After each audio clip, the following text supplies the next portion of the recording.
مخدوم پاک کے آستانے کی جو نیر ہے اس کے پانی کو ٹیسٹ کروانے کے لیے لیبارٹری میں بھیجا گیا۔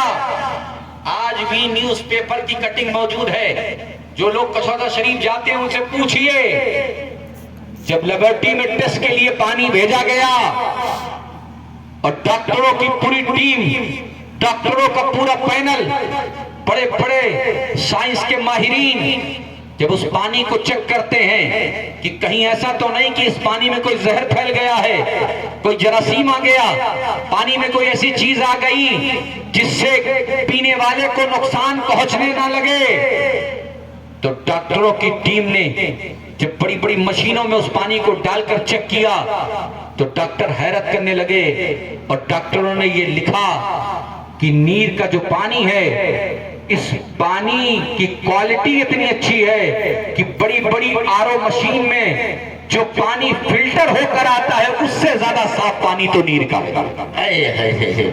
عزیزان ملت اسلامیہ، جو بڑی بڑی فلٹر مشینوں میں جتنا پیور پانی نہیں ملتا اس سے زیادہ اچھا پانی نیر کا ہے۔ کیا مطلب؟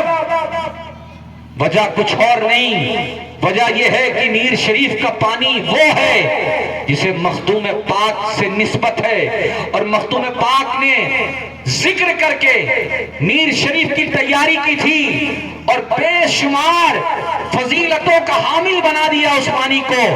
عزیزان ملت اسلامیہ، یہ اللہ کے محبوب بندے ہیں، اللہ کے برگزیدہ بندے ہیں، مخدوم پاک کی اولاد۔ آج 700 سال کم و بیش گزر گئے، مگر کچھوچا مقدسہ کا خاندان آپ دیکھتے ہوئے چلے آ رہے ہیں۔ کل بھی چمک رہا تھا، آج بھی چمک رہا، اور انشاءاللہ قیامت تک چمکتا رہے گا انشاءاللہ۔ واحد ایک ایسا خاندان ہے ملک ہندوستان میں، سادات تو ہر جگہ ہیں الحمدللہ، سب ہمارے ہیں، مگر کچھوچا شریف واحد ایک ایسی خانقاہ ہے ہندوستان میں جہاں ہر زمانے میں عالم آپ کو ملتے چلے آ رہے ہیں۔ کوئی ایسا زمانہ نہیں ہے کہ جس زمانے میں وہاں عالم نہ ہو اور جس زمانے میں کوئی اللہ کا محبوب بندہ نہ ہو۔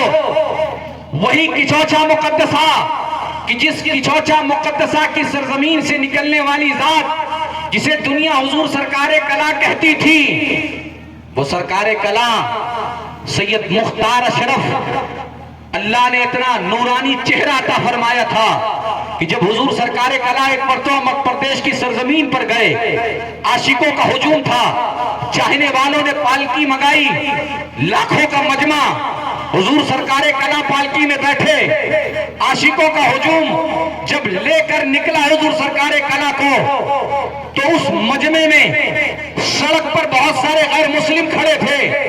حضور سرکار کلا کے چہرے کو دیکھنے کے بعد کسی غیر مسلم نے یہ کہا کہ آخر یہ جو آئے ہیں یہ کہاں کے ہیں؟ اس مجمع سے کسی کا تعلق اس شخص سے تھا، اس سے پوچھا کہ یہ جو صاحب جو بابا جی آئے ہیں یہ کہاں کے ہیں؟ تو اس نے بتایا یہ بابا جی کچھوچا شریف سے آئے ہیں۔ اس نے پوچھا یہ کون ہیں؟ تو انہوں نے بتایا یہ محمد رسول اللہ کے ونش کے ہیں، ان کے خاندان کے۔ تو وہاں لوگ بیان کرتے ہیں کہ اس غیر مسلم نے جب چہرہ دیکھا تو یہ کہنے لگا، ارے جب محمد رسول اللہ کے ونش میں پیدا ہونے والے لوگ اتنے نورانی اتنے خوبصورت ہوتے ہیں تو تمہارے نبی کتنے خوبصورت ہوتے ہیں۔ سبحان اللہ سبحان اللہ، بہت یہ اللہ والے ہیں، یہ اللہ کے محبوب بندے ہیں۔ اسی لیے تو میں نے ایک بات کہی تھی کہ ایک بار اللہ والوں کے در سے قریب تو ہو جاؤ، ان کی صحبت میں تو آ جاؤ۔ اسی لیے شاعر کہتا ہے چخواہی ہم نشینی بخدا او نشینت در حضور اولیاء، جو چاہتا ہے کہ اسے اللہ کا قرب مل جائے اسے چاہیے کہ وہ اللہ والوں کی صحبت میں بیٹھا کر۔ حضرت مالک ابن دینار اللہ کے محبوب بندے ہیں، اللہ کے برگزیدہ بندے ہیں۔ ایک بار حضرت مالک ابن دینار کا مناظرہ ہونے لگا ایک دہریے سے۔ دہریہ کہنے لگا اے مالک اللہ ایک ہے تو اس بات کی دلیل کیا ہے؟ حضرت مالک ابن دینار نے دلیل دی، دہریہ ماننے کو تیار نہیں۔ حضرت مالک ابن دینار اسے سمجھاتے رہے، اسے بتاتے رہے، اسے دلیل پر دلیل دیتے رہے، مگر دہریہ ماننے کو تیار نہیں۔